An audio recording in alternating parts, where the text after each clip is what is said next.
ঠিক আছে তো এইবিলাক কি হয় আমি ক্যাৰেক্টাৰবিলাক ওলাবৰ কাৰণে আমি ব্যৱহাৰ কৰোঁ ঠিক আছে আমি যদি এনেকৈ মঞ্চটো লওঁ মঞ্চটো আমি সমানে এনেকৈ মঞ্চটো বুজি পাবৰ কাৰণে এনেকৈ তুমি একদম চিধা চিধা এনেকৈ 3 ভাগ কৰোঁ ঠিক আছে চিধা চিধা 3 ভাগ কৰিলা আকৌ এনেকৈ 3 ভাগ কৰোঁ কিমান ভাগ হ'ল 9 ভাগ হ'ল ঠিক আছে এতিয়া এটা ষ্টেজৰ আটাইতকৈ ইম্পৰ্টেণ্ট পাৰ্টটো কি হ'ল এইটো কি হ'ল চেণ্টাৰ এইটো জানা চবেই হয়নে চেণ্টাৰ তো চেণ্টাৰটোৱে আটাইতকৈ এটা ষ্টেজৰ কি হয় ইম্পৰ্টেণ্ট প্লেচ হয়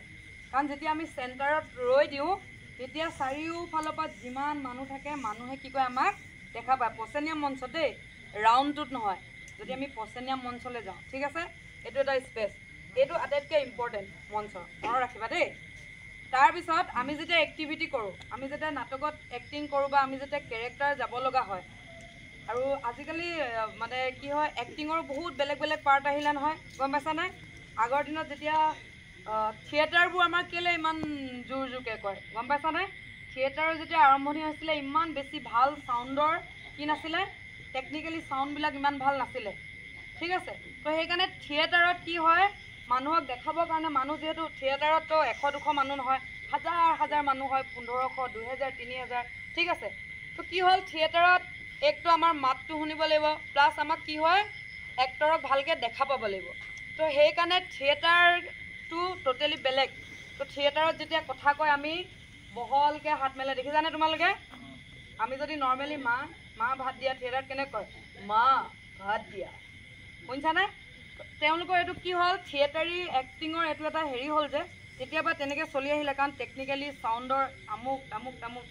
এতিয়াও থিয়েটাৰ বহুত ডেভেলপ হ'ল তথাপি কিন্তু থিয়েটাৰী যিটো কৌশল সেইটো আধুনিক নাটকতকৈ টোটেলি বেলেগ তাৰপিছত নাটক আহিলে তাৰপিছত এতিয়া আহিলে একেবাৰে ৰিয়েলিষ্টিক নাটক এতিয়া যিবিলাক হৈছে একেবাৰে ৰিয়েল তুমি গম নোপোৱা যে তুমি নিজে একদম ৰিয়েল মানে যদি উঠাব হয় ন এনেকৈ উঠাই দিব ষ্টেজত তোমালোক যেনেকৈ মোলৈ চাই কথা কৈ আছে পিঠি চিঠি দি একদম ৰিয়েল এনেকুৱা এটা ছেটিংছকে ষ্টেজত উঠাই দিব ঠিক আছে যিটো ৰিয়েলিষ্টিক এক্টিং ঠিক আছে এক্টিঙৰ পাৰ্টবোৰ মই ক'লোঁ নহয় তো যিটো ৰিয়েলিষ্টিক এতিয়া তুমি এই পাৰ্টটোত ইয়াত এইটো এটা ইম্পৰ্টেণ্ট পাৰ্ট এইটো কি হ'ল চেণ্টাৰ আৰু এটা কথা সদায় মনত ৰাখিবা ষ্টেজখন সদায় কিন্তু ষ্টেজত যোন থাকে সেই মানুহজনৰ দৃষ্টিভংগীৰে হয় এতিয়া মোৰ ৰাইটটো তোমালোকৰ কি হৈ আছে লেফ্ট হয়নে মোৰ কি হৈ আছে এজ এ এক্টৰ মোৰ ৰাইট হৈ আছে আৰু তোমালোকৰ ৰাইটটো মোৰ কি হৈছে লেফ্ট হৈ আছে এতিয়া ষ্টেজখনো আমি তেনেকৈ ভাগ কৰিম যদি মই এক্টিং কৰিবলৈ হয় এনেকৈ ভাগ হ'ব ঠিক আছে তো ইয়াত মই আহিলোঁ চেণ্টাৰ হ'ল ঠিক আছে এইটো চেণ্টাৰ হ'লে ওপৰটো কি হ'ব আপ হ'বনে আপ হ'ল তাৰপিছত এই চেণ্টাৰৰ পৰা যদি মই ইয়ালৈ আহোঁ এই তলটো কি হ'ব ডাউন আমি কি ভাগ পালোঁ প্ৰথম তিনিটা আপ চেণ্টাৰ ডাউন অ'কে ঠিক আছে তাৰপিছত আমি এইকেইটা আকৌ এনেকৈ ভাগ কৰিছিলোঁ নহয় মনত আছে নাই এনেকৈ 9টা ভাগ কৰিছোঁ নহয় হয়নে এতিয়া মই যদি এজ এ এক্টৰ চেণ্টাৰ হ'লোঁ চেণ্টাৰ ৰৈ আছোঁ এইফালৰ পজিশ্যনটোলৈ মই যাওঁ এইটো মোৰ কি হ'ব এইটো কি হ'ব ৰাইট চেণ্টাৰ এইটো কি হ'ব লেফ্ট চেণ্টাৰ হয় নাই ইয়ালৈ যদি যাওঁ এইটো মোক কি হ'ব ৰাইট আপ এইটো কি হ'ব লেফ্ট আপ আকৌ যদি মই ডাউনলৈ যাওঁ তেতিয়া কি হ'ব ৰাইট আৰু লেফ্ট গম পালা এতিয়া যেতিয়া তোমালোকে টেকনিকেলি কৰিবলৈ যোৱা তোমালোকক ডাইৰেক্টৰ ক'ব পাৰে যে বোলে হেৰিয়ালৈ যোৱা সেইটো ৰাইট ডাউনলৈ যোৱা ঠিক আছে ৰাইট ডাউন মানে ডাইৰেক্টৰ ৰাইট ডাউন নহয় কাৰ ৰাইট ডাউন তোমালোকৰ ৰাইট ডাউন এইটো যদি চেণ্টাৰত মই ৰ'লোঁ ৰাইট ডাউন মোৰ কোনটো হ'ব ইয়ালৈ আহিম মই ঠিক আছে ইয়ালৈ আহিম ঠিক আছে এইটো মোৰ ৰাইট ডাউন আকৌ লেফ্ট ডাউন বুলি ক'লে ক'লৈ যাম মই এইটো ঠিক আছে এই যে এনেকৈ ত্ৰিভুজৰ নিচিনা এনেকৈ যে এটা হ'ল শ্বেপ দেখিলানে এনেকৈ যে আহিলে তো এখন মঞ্চৰ আটাইতকৈ ইম্পৰ্টেণ্ট ভাগ এই তিনিটাই যদি আমি একদম নৰ্মেলি চাবলৈ যাওঁ আজিকালি বহুত ব্ৰেক হৈছে ৰুল য'তে ত'তে যোনে তোনে থাকে কিন্তু যদি প্ৰপাৰ তোমালোকে ষ্টেজৰ ভাগ কিবাকিবি পঢ়িবলৈ যোৱা তো মেইন কি হ'ল এইকেইটা হ'ল কি হ'ল চেণ্টাৰ সেইটো কি হ'ল ৰাইট ডাউন এফালে কি হ'ল লেফ্ট ডাউন ঠিক আছে এতিয়া তোমালোকে ক'ব পাৰা যে এইটো আমি কেলৈ ব্যৱহাৰ নকৰোঁ ঠিক আছে এতিয়া এইখিনি যেতিয়া ৰৈছোঁ তোমালোকে মোক ক্লিয়াৰকৈ দেখিছা নাই এতিয়া মই যদি আহি এনেকৈ একদম ইমানখিনি এনেকৈ অডিয়েঞ্চৰ ওচৰলৈ আহোঁ ডাউনত পূৰা গুচি আহোঁ তেতিয়া তোমালোকে মোক কি দেখিবা বেছি অকণমান ইমানখিনিমান অকণমান বেছি দেখিবা হয় নাই বডিটো অকণমান বেছি ডাঙৰ ডাঙৰ বা বেছি কিবা লাউড নিচিনা লাগিব হয় নাই তাৰপিছত মই যদি একদম ইয়ালৈকে গুচি যাওঁ একদম তোমালোকৰ এইখিনিলৈকে আহিছোঁ তোমালোকৰ লগত ডিষ্টেঞ্চটো বেছি হৈ গ'ল নাই হ'লনে তো তাৰমানে ইয়াত আহি এক্টৰে বেছি কষ্ট কৰিব লাগিব বেছি হাত লৰাব লাগিব বেছি কথা ক'ব লাগিব বেছি জোৰকৈ ক'ব লাগিব তো সেইকাৰণে সাধাৰণ জেনেৰেলি ইঞ্জিনিয়াৰিং এটা ষ্টেজৰ আটাইতকৈ পাৰফেক্ট প্লেচ এইটো বুলিয়ে ধৰা হয় ঠিক আছে আৰু এতিয়া আমি কথা কৈ আছোঁ যে বেগ আমি কেলৈ নিদিওঁ আজিকালি বেগ দিয়ে মই কৈছোঁ তোমালোকক ৰিয়েলিষ্টিক এক্টিঙত দিয়ে বেগ নিদিয়াৰ কথাটো এনেকুৱা হ'ল যেতিয়া মই তোমালোকক এনেকৈ কথা কৈ আছোঁ আৰু যেতিয়া মই তোমালোকক এনেকৈ কথা ক'ম চাউণ্ডটো অকণমান হয়নে চাউণ্ডটো অকণমান কিবা হ'ব চাউণ্ডটো হয়তো তোমালোকে বুজি নাপাব পাৰা আৰু আটাইতকৈ ইম্পৰ্টেণ্ট কথাটো হ'ল মোৰ মুখত কি চলি আছে মোৰ মুখৰ যিটো ফেচিয়েল এক্সপ্ৰেশ্যন এইটো তোমালোকে ভালকৈ দেখা নাপাবা গম পালা এনে কিন্তু নৰ্মেলি আমি কেতিয়াবা নাটকত ইউজ কৰোঁ আমি কান্দিবলৈ হ'লে এনেকৈ কান্দোঁ হয়নে কাৰণ সেইটো কন্দাৰ প্ৰত্যেক মানুহৰ কন্দাৰ বেলেগ কেৰেক্টাৰ থাকে কোনোবা মানুহে এনেকৈ কান্দে কোনোবাই এনেকৈ কান্দে মুখ ঢাকি বহুত মানুহে কান্দিবলৈ লাজ কৰে সেইটো কথা কান্দিবলৈ লাজ কৰে কাৰণে কান্দোটো চকু পানীটোক লুকুৱাবৰ কাৰণে এনেকৈ কান্দে মূৰ থৈ কান্দে তো এইবিলাক কন্দাৰ ষ্টাইল তাৰ লগত এক্সপ্ৰেশ্যনৰ সেই কথাটো নাহে কাৰণ ৰিয়েলিষ্টিক মানুহ তেনেকৈ কান্দে নাটকত মই কৈছোঁৱে যে আমি ৰিয়েল লাইফত যিবিলাক আমি আমাৰ লগত ঘটনা হৈ থাকে একজেক্টলি সেই এক্সপ্ৰেশ্যনটোকে আমি ইয়ালৈ লৈ আহোঁ ঠিক আছে এইটো বুজিলা ক্লিয়াৰ হ'ল এই তিনিটা ইম্পৰ্টেণ্ট দেই তো সেইকাৰণে তোমালোকে কি হ'ল এতিয়া এই ছেটিংছখন এইটোকে মই কৈছোঁ তোমালোকে যদি ঠিক আছে ইয়াত কি আছে মাষ্টৰ এজন আছে ঠিক আছে মাষ্টৰজন এনেকৈ বহে মাষ্টৰজন আচ্ছা আহা প্ৰেক্টিকেল বুজা আহাচোন কেইটামান আহা ইয়াত এনেকৈ বহা যেনেকৈ আছিলোঁ আপুনি এনেকৈ পুটুকৈ বহা পুটুকৈ বহি যা 4টা 5টামান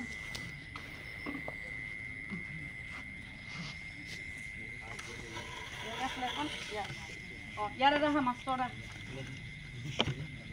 এটা পিতা আহা পুটুকৈ আহা কোনোবা এটা এইটো এটা পজিশ্যন চাই লোৱা চবেই এইটো চোৱা এইটো পজিশ্যন ধোৱা ঠিক আছে তো ইহঁতক দেখিছানে জানো নাই দেখা ইহঁতৰ এক্সপ্ৰেশ্যনটো দেখিছা জানো নাই দেখা মাষ্টৰটোক ভালকৈ এক্সপ্ৰেশ্যনটো দেখিছা জানো নাই দেখা ঠিক আছে অ'কে চোৱাচোন আমি যদি এই চকীখনকৈ অকণমান এনেকৈ কৰোঁ ঠিক আছে তোমালোক উঠা এইখিনি অঁ বহা এতিয়া বহা এতিয়া দেখিছা ই যদি কিবা কথা এটা কয় দেখিবানে ছাৰে যদি কিবা এটা কয় দেখিবানে টেকনিকটো সেইটোৱে বেলেগ একো কথা নাই কাৰণ একজেক্টলি আমি কিন্তু ক্লাছৰুমত বহুতে কেনেকৈ বহোঁ এনেকৈ বহোঁ হয় নহয় ক্লাছৰুমত এনেকৈ বহোঁ কিন্তু আমি যেতিয়া মই তোমালোকক কথনি কৈছিলোঁ নহয় একজেক্টলি সেই ছেটটোৱে যদি আমি মঞ্চলৈ উঠাই লৈ আনো তেতিয়া টেকনিকেল যিবোৰ হেৰি থাকে সেইবোৰ আমি জানিব লাগিব গম পালা এতিয়া এক্টৰৰ পৰিচয় আছে মই তোমালোকক পূৰা এইটো ফুল ফ্ৰণ্ট পূৰা এনেকৈ কথা কৈ আছোঁ ঠিক আছে তো এইটো মোৰ পূৰা বেগ ঠিক আছে এইটো মই তোমালোকক বেগ দি আছোঁ তাৰপিছত মই এইটো ঘূৰিছোঁ এইটো মোৰ কি প্ৰফাইল হাফ প্ৰফাইল হয় নাই আধা ঘূৰিছোঁ কোৱাৰ্টাৰ গম পালানে তাৰপিছত আকৌ ফ্ৰণ্ট হ'ল একজেক্টলি এইটোৱে কথা এতিয়া মই অথনি যেনেকৈ দেখাইছিলোঁ মই যদি এনেকৈ যদি কথা কওঁ তোমালোকে মোৰ মুখখন নেদেখা এক্সপ্ৰেশ্যনটো নেদেখা কিন্তু এই বহিটো নিদি মই যদি এনেকৈ কথা কওঁ মই যদি ইহঁতক এনেকৈ কথা কৈছোঁ ইয়াক কৈছোঁ তোমালোকে মোক পাইছা ই মোক পাইছ তহঁতি মোক পাই আছ হয়নে এই সৰু কথা এই টেকনিকেল কথাকেইটা তোমালোকে মনত ৰাখিব লাগে দেই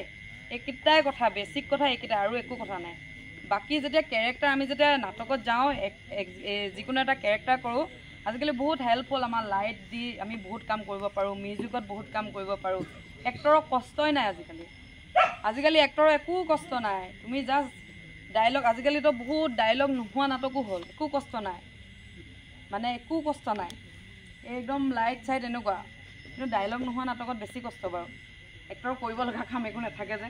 এইটো বেছি কষ্ট কাম ডাইলগ যদি নাথাকে এইটো আৰু বেছি কষ্ট কাম ডাইলগ নথকাকৈ তুমি অডিয়েঞ্চক আকৌ বুজাব লাগিব নহয় নিজৰ কেৰেক্টাৰটো এইটো আৰু বেছি টান কাম তো এইকেইটা মেইন বেছিক পইণ্ট তোমালোকে এই এনেকৈ ষ্টেজখন তোমালোকে যেতিয়া ষ্টেজ দেখা যিকেইটা নাটক কৰা যেতিয়া ষ্টেজখন যাবা দেখিবা তোমালোকে ষ্টেজৰ এনেকৈ চেণ্টাৰৰ কাষি এনেকৈ ত্ৰিভুজ এটা বনাই ল'বা তাৰপিছত তোমালোকে গম পাবা ক'লৈ যাবা কি কৰিবা ক'ত কেনেকৈ কথা ক'বা যাতে তোমালোকক অডিয়েঞ্চে পূৰা একদম সম্পূৰ্ণ ফ্ৰণ্টৰ পৰা পাই থাকে হৈ গ'ল থেংক ইউ এখন নাটক সময় হিচাপত কিমান দেৰি কৰিব পাৰি তাৰমানে আচলতে কি হ'ল আজিকালি একাংকিকা নাটবিলাক তোমাক বান্ধি দিয়া হ'ল যে 35ৰ পৰা 40 ভিতৰত তুমি কৰিব লাগিব ঠিক আছে কিন্তু আচলতে তুমি বান্ধি দিব পৰাকৈ একো বস্তু নাথাকে তাৰমানে দেই ষ্টৰি এটা বান্ধি ৰাখিব পৰাকৈ কোনো ধৰণৰ কথা এটা নাথাকে কিন্তু কি হ'ল আজিকালি যেনেকৈ আমাৰ বিহু চিহুবিলাক যেনেকৈ বান্ধি দিয়া হ'ল ঠিক আছে কাৰণ তুমি যদি এটা ষ্টৰিক লৈ যিহেতু একাংকিকা নাটৰ কম্পিটিশ্যন হয়নে এটা টাইম থাকে তো সেইকাৰণে সেই টাইমটো বহুত কিবা কিবি নীতি নিয়মত বান্ধি দিয়ে কিন্তু মই নাভাবোঁ তাৰমানে নাটক এখনত বান্ধি দিব পৰাকৈ কিবা এটা সময় থাকে কিন্তু একাংকিকা হ'লে 35-40 ভিতৰত তুমি শেষ কৰিব লাগিব যদি পূৰ্ণাংগ নাট হয় তুমি 90 মিনিট ল'ব পাৰা তুমি 60 মিনিট ল'ব পাৰা তাতকৈ যদি বেছি হৈ যায় 2 ঘণ্টীয়া নাটক কৰিছা ঠিক আছে তোমালোকে বোলে 2 ঘণ্টা নাটক কৰিলা তেনেহ'লে কিন্তু গোটেই লোডটো তোমালোকৰ ওপৰত পৰিব 2 ঘণ্টা নাটকক 2 ঘণ্টা আজিৰ দিনত মানুহ বহুৱাই থকাটো ইম্পচিবল কথা গম পালানে 2 ঘণ্টা মানুহ চোৱা আজিকালি চব ব্যস্ত ইমানে ব্যস্ত ন মানুহবা নাটক চিনেমা মিউজিক ডান্স এইবিলাক হ'ল কি হ'ল আমাৰ ৰিফ্ৰেছমেণ্টৰ এটা কি হয় জৰিয়া ঠিক আছে ৰিফ্ৰেছমেণ্টৰ এটা জৰিয়া তো মানুহ যায় মানুহে কি চাবলৈ যায় যে মই একদম দিনটো কাম কৰিলোঁ চাকৰি কৰিলোঁ আমুক কৰিলোঁ তামুক কৰিলোঁ মগজত এগালমান কিবা কিবি টেনশ্যন নাটকখন চাই মানুহে হাঁহিব যায় ৰিলেট হয় কেৰেক্টাৰটোৰ লগত কান্দিবলৈ যায় তাৰপিছত যদি তুমি 2 ঘণ্টা নাটকত যদি মানুহক সেইখিনি দিব নোৱাৰা তুমি ফেইলিয়াৰ হ'বা গম পালানে যদি তুমি দিব পাৰা ঠিক আছে তো তেনেকুৱা কোনো নিৰ্দিষ্ট হেৰি নাই টাইম নাই আগতে তোমাৰতো 3 ঘণ্টা 4 ঘণ্টা নাটক হৈছিলে এতিয়া তুমি কাৰেঙৰ লিগিৰি কৰিবা তুমি ৰূপালিম কৰিবা সেইখন নাটক তুমি কাটিব নোৱাৰা নহয় কেনেকৈ কাটিবা পাৰিবা জানো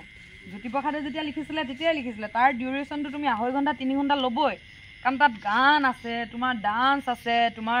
চিন চেঞ্জ আছে পটভূমি চেঞ্জ আছে একদম ক'ৰবাত নগা পাহাৰ দেখাব লাগিব ৰজা কাৰেং দেখাব লাগিব গান আছে মাজে মাজে আকৌ ডালিমি হ'ল নাচলৈ যাব লাগিব গম পালানে তো সেইটো ইম্পচিবল কথা জ্যোতিপ্ৰসাদৰ নাটকখন আমি মানে একদম 1/2 ঘণ্টাত শেষ কৰিব লাগিব বুলি কৈ দিব নোৱাৰোঁ গম পালা সেইটো টাইমত মানে জ্যোতিপ্ৰসাদৰ নাটকৰ সেইটো আছে যে তেওঁ বান্ধি ৰাখিব পাৰে মানুহক কিন্তু সেইটোৱে কথা যদি বান্ধি ৰাখিব পাৰা যিমান ডিউৰেশ্যন লোৱা যদি নোৱাৰা তেতিয়া এইটো কিন্তু একাংকিকা নাট তোমাৰ 35-40 কৰিলে আজিকালি 35 মানে তুমি 5 মিনিট তুমি গোটেই উকা মঞ্চ দেখাই ষ্টেজ হেৰি কৰিব লাগিব 30 মিনিটত তোমাক নাটক হ'ব লাগিব এনেইতো ইম্পচিবল নাটক এখন আমি এটা কাহিনী আমি 30 মিনিটত ইম্পচিবল কথা দেখুৱাটো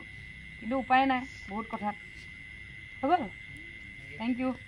আৰু কোনোবা কিবা সুধিবা অকণমান টান কাম নাটকৰ মিডিয়াটো অকণমান টান কাম তুমি শ্বৰ্ট ফিল্ম কৰিবা বা তুমি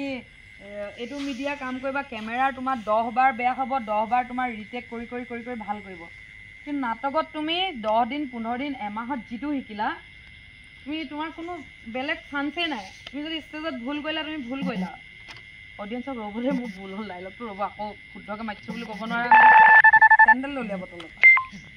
সেইকাৰণে টান কাম টাফ কাম নাটকটো সেইকাৰণে এই প্ৰচেছটোত যায় সেইকাৰণে নাটকৰ মানুহে খুব এই প্ৰচেছবিলাক গেমবিলাক শিকায় যাতে তোমালোকে মনত ৰাখা যাতে এক্টিভ হৈ থাকা তোমালোক যাতে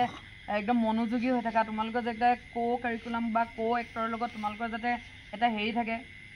গম পালানে সেইকাৰণে তোমালোকে য'তেই নাটকৰ ৱৰ্কশ্বপ নকৰা এনেকুৱা গেমবিলাকে খেলাব তোমালোকক ক'ব ল'ৰা ছোৱালী মিক্স আপ হোৱা তাৰ মেইন কাৰণটোৱে এইটো নাটকত এটা গ্ৰুপ হৈ কাম কৰিব লাগিব ন ইণ্ডিভিজুৱেল চ'ল' পাৰফৰ্মেঞ্চ নহয় গ্ৰুপ হৈ যদি কাম কৰিবা তুমি যদি মোৰ গ্ৰুপৰ এই আগৰটোৱে যদি কি কৰিব নাজানা তাৰ কেৰেক্টাৰে নাজানা তাৰ স্বভাৱেই নাজানা সি কি কৰিব নাজানা তাৰ বিষয়ে এক বিন্দু নাজানা তেনেহ'লে কেনেকৈ গ্ৰুপ এক্টিভিটি হৈ কাম কৰিবা নহ'ব নহয় তোমালোকেতো খেলা ন ফুটবল খেলা নহয় ফুটবল খেলোঁতে জানা নহয় ই কিমানটো বল গুৰিয়াব পাৰে কিবা মইতো ফুটবলৰ একো নাজানো বাৰু গম পালানে জানা ন লগৰখিনিৰ বিষয়ে অকণমান হ'লেও জানা নহয় কেনেকুৱা প্লেয়াৰ কেনেকৈ খেলিব পাৰিব তো একজেক্টলি সেইটোৱে কথা সেইকাৰণে আমি মিক্স আপ কৰাওঁ সেইকাৰণে আমি কওঁ যে গ্ৰুপ হৈ কাম কৰিবলৈ গ্ৰুপ এক্টিভিটি ইম্প্ৰভাইজেশ্যনটো সেইকাৰণে দিয়া হয় গ্ৰুপ এক্টিভিটি চবেই বহি কথা পতা তাৰপৰা কি কৰিবা উলিওৱা সেইটোৱে কথা মানে এটা প্ৰচেছত যায় যে সেই প্ৰচেছটো লৈ লৈ লৈ লৈ লাষ্টত নাটক এখন ওলাই দিয়ে সেইটোৱে কথা বুজিছা বন্ধুসকল আৰু কিবা ক'বা নেকি অলপ যিটো ভাৰ্চন আছে নহয় আজিকালি লাহে লাহে লাহে লাহে এইটো নাইকিয়া হৈ গৈছে।